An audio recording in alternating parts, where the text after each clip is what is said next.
ever heard about reincarnation stories before? Today, we're going to tell you one.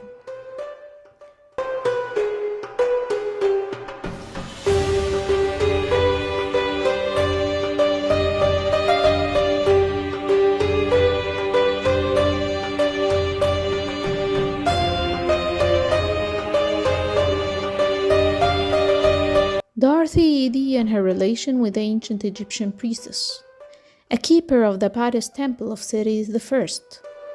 Dorothy Edie was born in London in 1904. At the age of 3, after falling down a flight of stairs and briefly appearing to be dead, she began experiencing strange behaviors, asking that she be brought home. She also started talking in completely different language. That caused her conflict in her early life. One day, her parents took her to visit the British Museum. On observing a photograph in the New Kingdom Temple exhibits room, the young Edie called out, "There is my home! But where are the trees? Where are the gardens?" The temple was that of Seti I, the father of Ramses the Great. She ran about the halls of the Egyptian rooms amongst her people, kissing the statue's feet.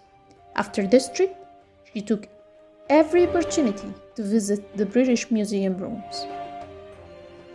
After a close escape from a bombing raid during World War I, she moved to her grandmother's house in Sussex.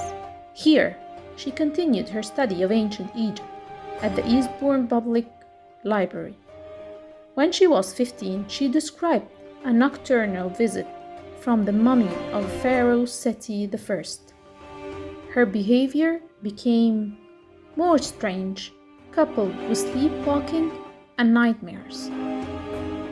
At the age of 27, she began working in London with an Egyptian public relations magazine, for which she wrote articles and drew cartoons that reflected her political support for the independent Egypt. During this period, she met her future husband, Imam Abdelmegid, an Egyptian student with whom she continued to correspond when he returned home. They got married in 1931, and he brought her back home, Egypt.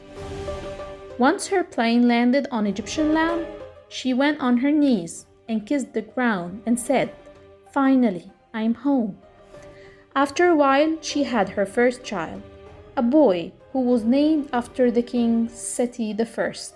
They lived in Al-Qal'a district, where she was given the name of Seti, the mother of Seti, or Bulbul the nightingale, a bird best known for its powerful and beautiful songs, because she also used to have her own strong, beautiful songs in pharaonic language. Few years later, she got divorced because her husband wanted to travel to Iraq, and she refused to leave Egypt. Then she moved to Nazlet el-Semman, next to the pyramids, and worked as a translator as she was talking English, Arabic, and pharaonic language. And there she found her old self, the keeper of the pious temple of Seti I.